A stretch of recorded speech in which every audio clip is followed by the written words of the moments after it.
Buenos días, vamos a dar inicio a la sesión de este miércoles.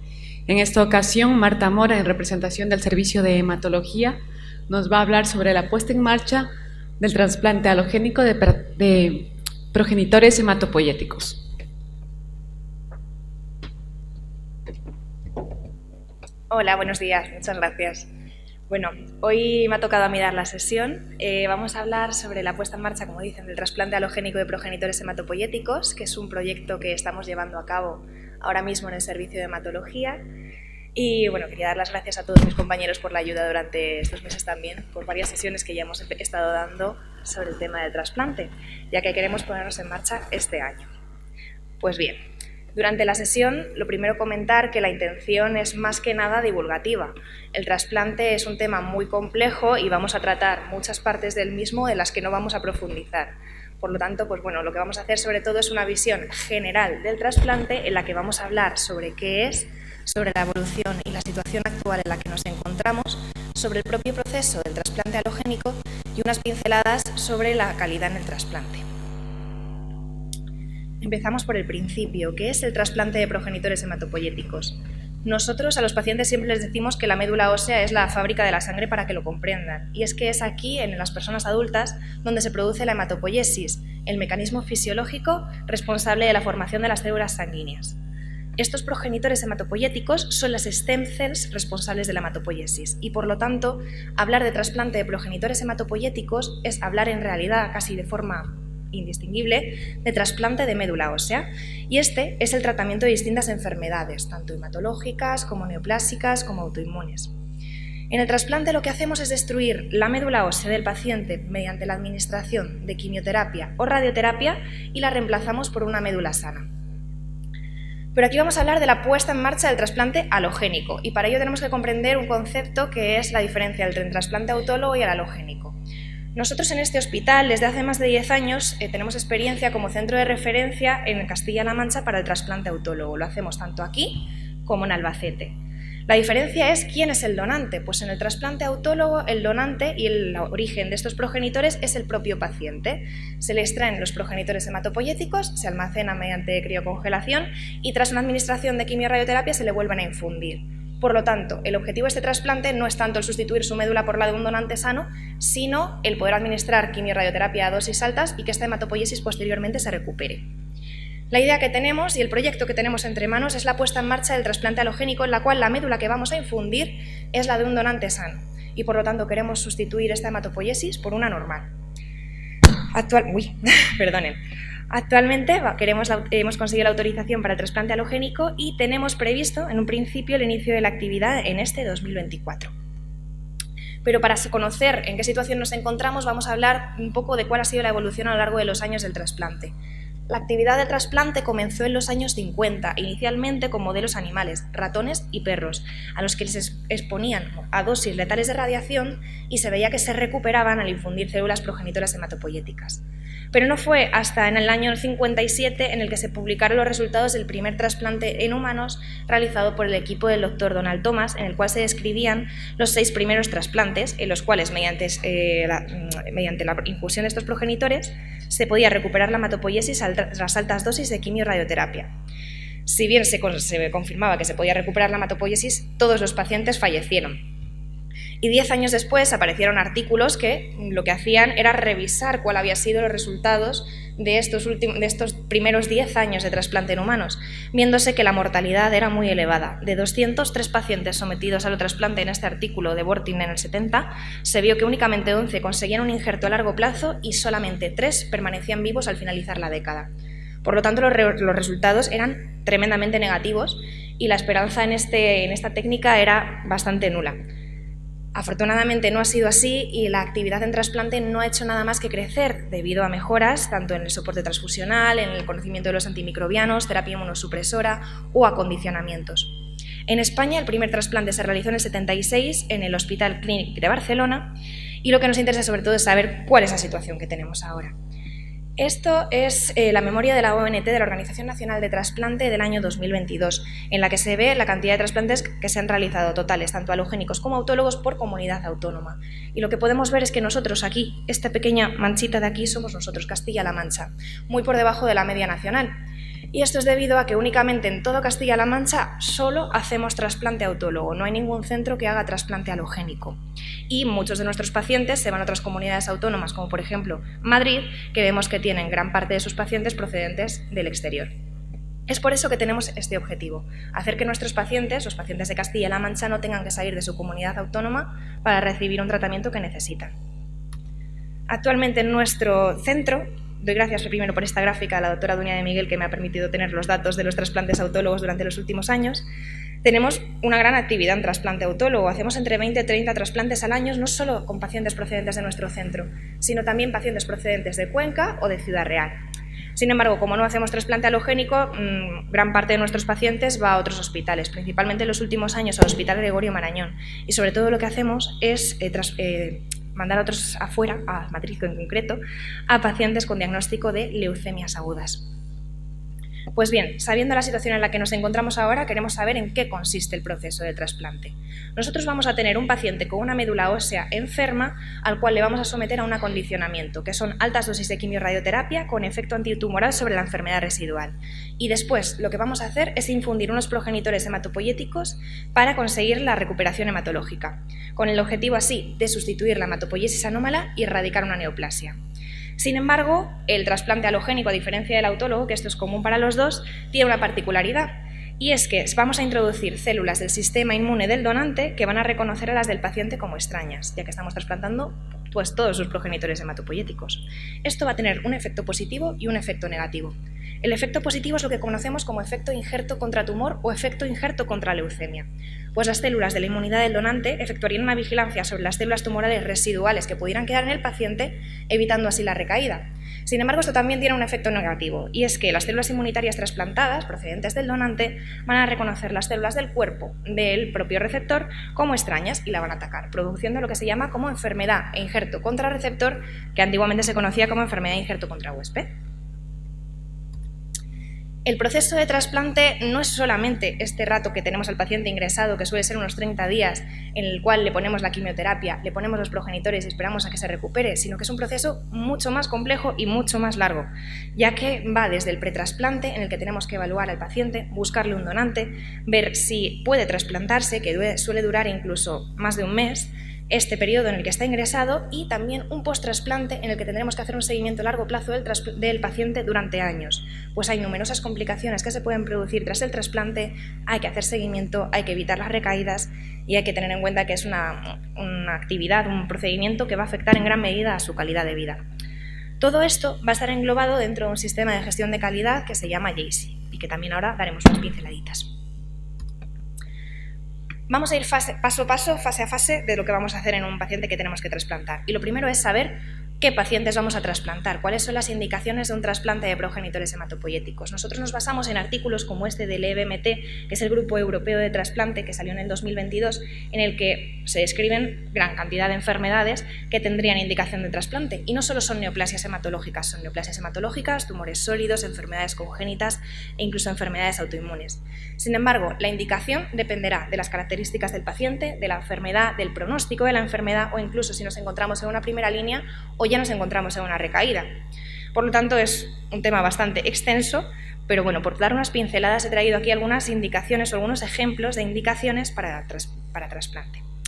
Entre ellas, ahora mismo, como hacemos aquí trasplante autólogo, sobre todo lo que más trasplantamos son pacientes con mieloma múltiple o con linfomas no Hodgkin, pero también utilizamos el trasplante autólogo para pacientes con enfermedad de Hodgkin, algunos subtipos de enfermedad de leucemias agudas, enfermedades autoinmunes y algunos tipos de tumores sólidos, aunque aquí eso no lo hacemos.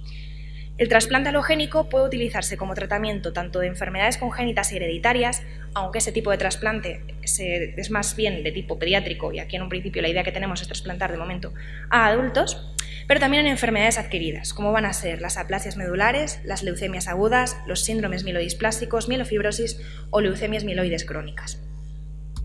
Una vez conocemos la indicación, La idea es no solamente trasplantar a pacientes procedentes del Hospital de Guadalajara, sino de toda la comunidad autónoma para que no tengan que irse a otras. Por lo tanto, tenemos pacientes procedentes de nuestro centro y de otros centros, esperablemente en un futuro, que van a tener que ser presentados en un comité de trasplante, donde lo que vamos a ver es si este paciente en un principio debe trasplantarse, es decir, tiene la indicación para trasplante, un donante compatible y hemos reevaluado la enfermedad. También si puede trasplantarse, es decir, si tiene alguna comorbilidad o podemos detectar alguna comorbilidad que nos impida o que nos contraindique este trasplante, y también preparar a este paciente para el trasplante, tratando de optimizarlo lo máximo posible, pues con consultas como por ejemplo con nutrición o con cardio-oncología, con colocación de catéteres o mediante también la coordinación con farmacia. En este ámbito tienen gran importancia las pruebas pretrasplante, que ya las hacemos en los trasplantes autólogos. Hacemos analíticas, estudio de banco de sangre, serologías los 30 días previos, un ecocardiograma, pruebas de función respiratoria y en los casos que es necesario, porque sean mujeres en edad fértil, test de embarazo. Sin embargo, en el trasplante alogénico tendremos que hacer algunas cosas más, que ya hablaremos más adelante, como un estudio de HLA, el quimerismo sangre periférica, consulta con odontología o estomatología y valoración de la función hepática mediante ecodoppler y fibroscan, un poquito por ver las posibles complicaciones en cuanto a enfermedades venoclusivas hepáticas o síndrome de obstrucción sinusoidal. Pero no sería trasplante alogénico si no tuviéramos un donante. En el trasplante autólogo teníamos el propio paciente, pero aquí tenemos que hacer una selección de un donante en la que nos vamos a basar en distintos factores. Si es familiar o está no emparentado, su sexo, su edad, su estatus serológico del CMV, su peso, entre otros, pero el que tiene mayor peso es el HLA, que es el sistema HLA de antígenos mayores de histocompatibilidad. Son unas moléculas que se encuentran en la superficie celular que permiten distinguir al sistema inmunitario de lo propio, distinguir lo propio de lo ajeno. Están codificados por una serie de genes que se encuentran en el brazo corto del cromosoma 6 y su herencia es tipo mendeliana por haplotipos, es decir, se hereda un bloque de cada progenitor, haciendo 4 posibles combinaciones de herencia. A mayor disparidad entre donante y receptor en cuanto a este HLA, habrá un mayor grado y severidad de la enfermedad de injerto contra el receptor y una mayor posibilidad de que haya un rechazo del injerto.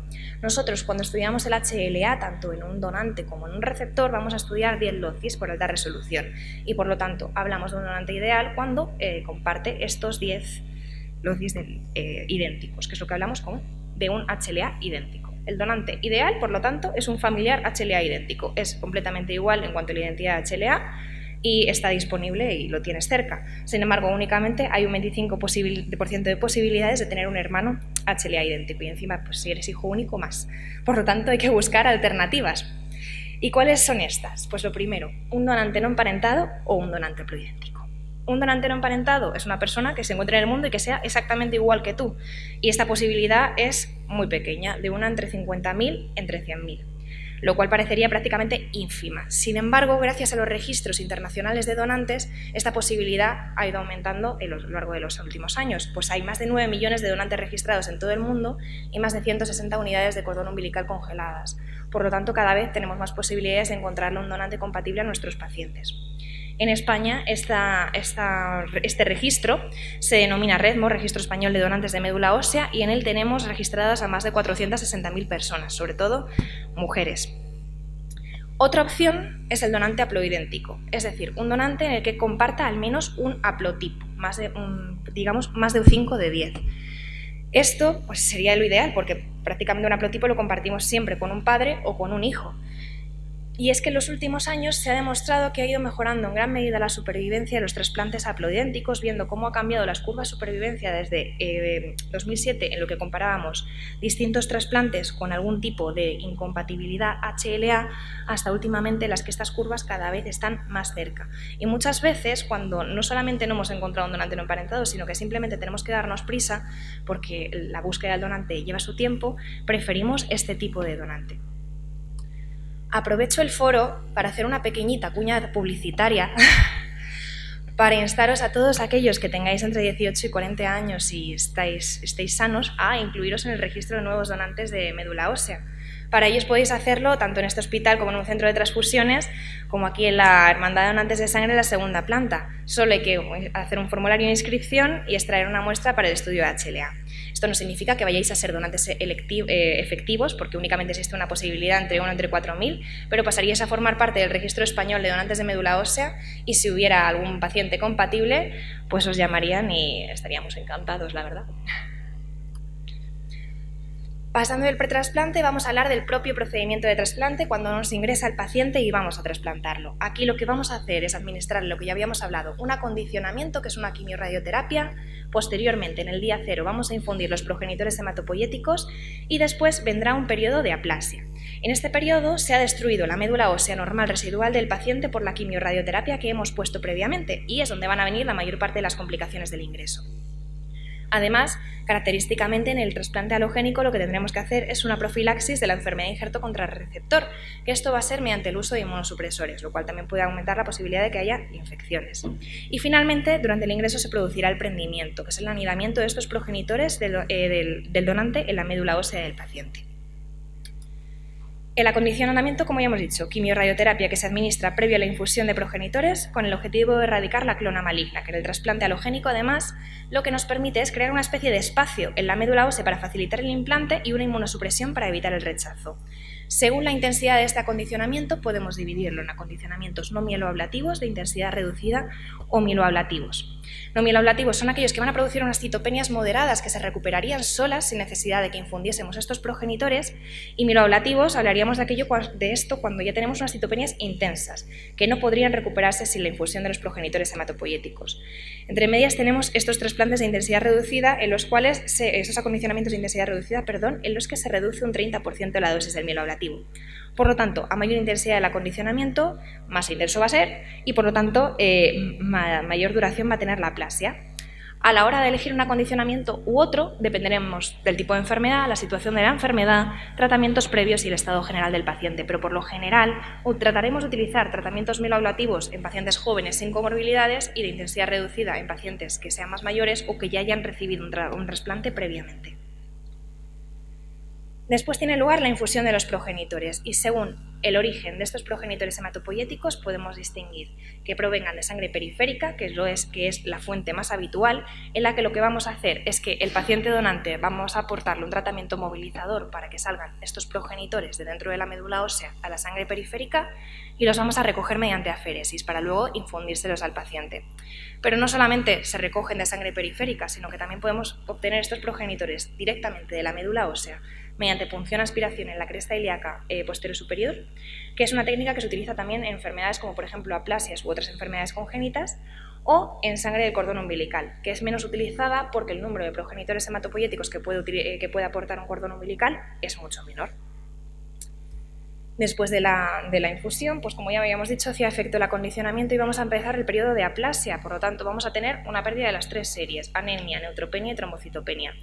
Cabe destacar que es muy característico el tema de las infecciones en el trasplante, pero la neutropenia no va a ser el único factor de riesgo para que éstas se desarrollen durante el mismo, ya que vamos a tener en distintas fases, dependiendo del momento en el que nos encontremos, distintos factores de riesgo por alteraciones de la inmunidad.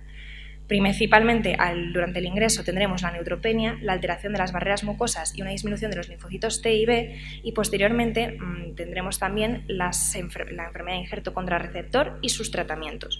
Esto va a dar lugar a que tengamos infecciones por multitud de patógenos que van a ir cambiando y van a ir variando a lo largo del trasplante, pero que durante el momento del ingreso será principalmente por bacterias gram negativas, gram positivas, virus del grupo herpes y hongos como las cándidas, mientras que posteriormente ya vendrán más infecciones de tipo vírico. En cuanto a otras complicaciones, pues bueno, muchas. Pueden pasar muchas complicaciones a lo largo del trasplante. Algunas son conocidas y comunes con otros tratamientos de quimioterapia, como por ejemplo pueden ser las náuseas, vómitos o la mucositis, otras más características como la microangiopatía trombótica secundaria al trasplante, pero quería hablar y comentar sobre todo 3 complicaciones que son características, hacer al menos unas pequeñas pinceladas. Una de ellas es la cistitis hemorrágica, que es la toxicidad del acondicionamiento sobre el urotelio producida por la ciclofosfamida, sobre todo, que es uno de los fármacos que vamos a poner, o secundaria a infecciones virales, como por ejemplo puede ser el virus Bk o el virus JC. La clínica va a consistir en hematuria, dolor y poliacuria y vamos a tratar sobre todo durante el ingreso de prevenirla. Cuando pongamos determinados fármacos, como por ejemplo es la ciclofosfamida, vamos a poner sondajes vesicales y vamos a poner antídotos, como es el Mesna. El tratamiento consistirá posteriormente, una vez haya desarrollado, en lavados vesicales, en soporte transfusional y en el caso de que sea producida por virus, antivirales. Una de las complicaciones más potencialmente graves del trasplante y que tiene una elevada mortalidad cuando se desarrolla es el síndrome de obstrucción sinusoidal o la enfermedad veno-oclusiva hepática, que es no más que la toxicidad hepática secundaria al acondicionamiento, que lo que va a producir es una oclusión de los sinusoides intrahepáticos. Esto suele aparecer en torno a las 2-3 primeras semanas, aunque también pueden aparecer formas tardías, y se va a caracterizar por una tríada, que es una ictericia, una hepatomegalia dolorosa y un aumento de peso por una retención hídrica. Cuando nosotros lo sospechemos, tenemos que iniciar tratamiento de inmediato con defibrotide, porque aunque es una complicación que aparece en torno al 8% de los trasplantes halogénicos, conlleva del 1 al 3% de la mortalidad total.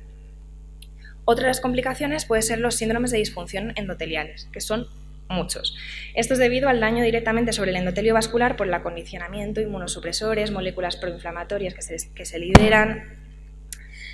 Esto va a dar lugar a que se active el endotelio, que va a ser proinflamatorio, procoagulante, propoptótico y va a provocar distintos síndromes que se desarrollan sobre todo en los primeros 30-60 días post-trasplante, que pueden ser el síndrome de sobrecarga hídrica, de hiperpermeabilidad capilar o capillary leak, el síndrome del implante o incluso encefalopatías posteriores reversibles o síndrome de PRES.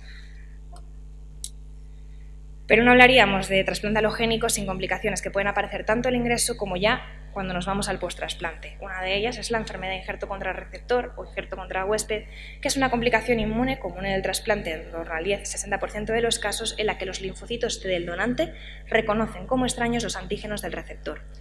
No solamente dependerá del momento que se desarrolle para distinguir entre enfermedad de injerto contra receptor aguda o crónica, sino que también dependerá de los síntomas que lleve cada una. Y es que la enfermedad de injerto contra receptor aguda sí que tiene unos síntomas más característicos porque puede ser debida a afectación cutánea, hepática o digestiva, mientras que la enfermedad de injerto contra receptor crónica va a dar lugar a una mayor variedad de manifestaciones, como por ejemplo afectación de la piel, de la mucosa oral, ocular, hígado, articular, tracto gastrointestinal, pulmones e incluso genital, es decir, puede afectarnos a prácticamente cualquier parte del cuerpo.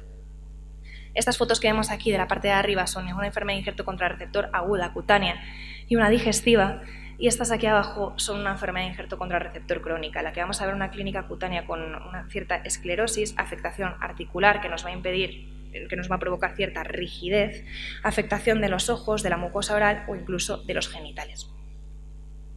Pero no solamente tenemos la enfermedad de injerto contra receptor como complicaciones posibles a largo plazo del trasplante, sino que son pacientes altamente complejos que precisan seguimiento cercano. Al alta vamos a tener también posibles infecciones, pues recordamos que son pacientes que siguen teniendo un defecto de la inmunidad y que además van a estar en tratamiento con inmunosupresores como profilaxis de la enfermedad de injerto contra receptor, van a poderse producir síndromes linfoproliferativos post-trasplante y sobre todo son pacientes que tienen una enfermedad que puede recaer. Y además son pacientes que pueden tener un fracaso del injerto, es decir, que no hayamos conseguido que estas células que hemos infundido prendan y aniden y empiecen a desarrollarse en la médula ósea del paciente. En el trasplante halogénico tenemos un concepto que es el del quimerismo, que nos permite evaluar en cierta medida el injerto y detectar recaídas tempranas. El quimerismo no es más que la coexistencia en un mismo organismo de células con orígenes genéticos diferentes, en este caso con el origen genético del donante y con el origen genético del receptor. Por lo tanto, no únicamente cuando tratamos de evaluar al futuro, una vez hemos trasplantado a un paciente, vamos a buscar estas células tumorales, sino que lo que queremos es que con el trasplante hayamos eliminado por completo las células procedentes del receptor y que únicamente tengamos lo que se llama quimerismo completo, células procedentes del donante. Cuando detectamos que ya tenemos células procedentes del receptor, esto puede ser o bien porque se esté produciendo una reconstitución autóloga y fracaso del injerto, o bien porque estemos empezando a recaer y tengamos alguna célula todavía residual. Además, pues bueno, como ya habíamos dicho, es un procedimiento que va a afectar en gran medida la calidad de vida del paciente, va a provocar alteraciones en su entorno social, su dieta, el ejercicio físico, su esfera sexual, higiene, reincorporación al trabajo. Pero además también son pacientes que van a tener una alteración pérdida de la inmunidad adquirida antes del trasplante y por lo tanto debe iniciarse la vacunación como si fueran niños pequeños 3 meses tras el mismo. Este es el calendario que estamos utilizando actualmente con los pacientes de trasplante autólogo y que deben comenzar 3 meses después del trasplante. Una vez conocemos todo el proceso de trasplante, tenemos que saber que este va a estar enmarcado dentro de un sistema de gestión de calidad para poder proporcionar una mejor atención a los pacientes. Este se llama, en el trasplante en concreto, JACI, y es un proceso basado en la inspección externa y el cumplimiento de unos estándares internacionales.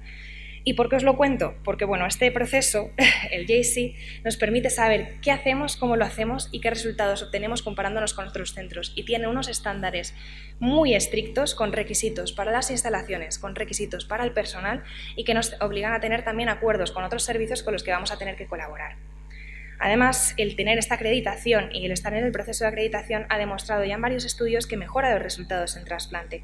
Como vemos aquí en este estudio, de 2011, lo que vemos es que cuanto más avanzado estaba un centro en el proceso de acreditación, una mejor supervivencia libre de progresión tenían sus pacientes. Pero aún nos queda mucho camino por recorrer, ya que para conseguir esta acreditación existe un mínimo de actividad requerida, que van a ser 10 trasplantes halogénicos al año. Entonces, tendremos que hacer estos 10 trasplantes y para ello tenemos que empezar, pues actualmente seguimos siendo una comunidad autónoma que solo hace trasplantes autólogos y mientras no hagamos trasplante halogénico, numerosos pacientes deberán abandonar su hogar y desplazarse a otra comunidad autónoma para recibir un tratamiento que necesiten. Esto esperamos solucionarlo con el inicio de la actividad del trasplante halogénico en nuestro hospital prevista en 2024 y es un procedimiento que va a precisar de la coordinación y el trabajo en equipo de gran variedad de profesionales, no solo de hematólogos. Sin embargo, a pesar de la falta de experiencia en nuestro centro, yo creo que pronto estaremos preparados para asumir este tipo de procedimiento, ya que únicamente nos quedan algunos cabos por atar y la implementación de un sistema de gestión de calidad, la acreditación y la protocolización de la actividad que vamos a llevar a cabo va a mejorar los resultados que vamos a tener. Así que os doy las gracias a todos por venir a estas horas a verme y espero que os haya gustado.